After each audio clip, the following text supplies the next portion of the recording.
काय काकू, यावर्षी पुन्हा एवढेच? कसं मानू मी की लोक तुम्हाला मिठी आई म्हणायचे?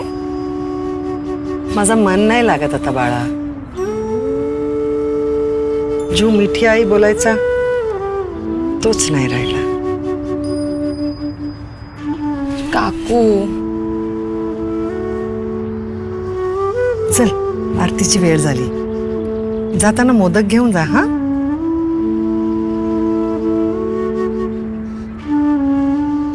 ते नुपूरचा मुलगा कुठे आहे ग आता? अगं त्याचा विचारूच नको. त्याच्या मावशीच्या घरी होता, पण मावशीला आधी 4 मुलं आहेत. बरं. आता अजून एकाला कुठे होणार? बापरे, इतकं छोटस बाळ कसं काय जगेल आई वडिलांशिवाय? मागच्या 2 वर्षात इतकी मुलं खरंच. दादा इथेच थांबा.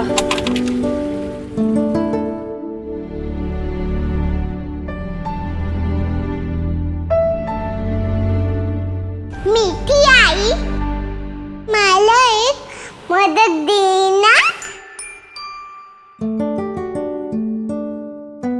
काकू, आत्तापासून तुम्हाला खूप मोदक बनवावे लागतील. ही मुलं विनायक आश्रमातली आहेत.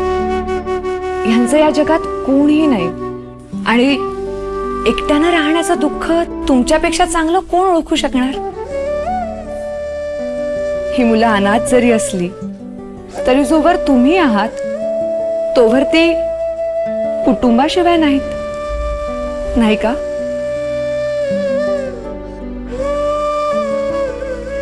आई मोदक मिळणार ना बाळा.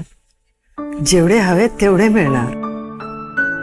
आजपासून मीच तुमची मिठी आहे.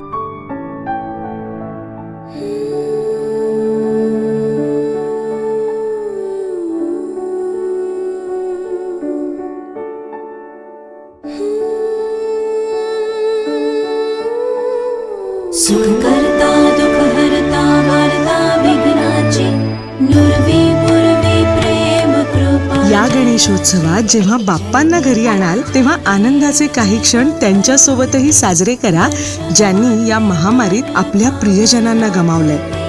शेवटी अच्छाई की मिठास वाटल्यानेच वाढते.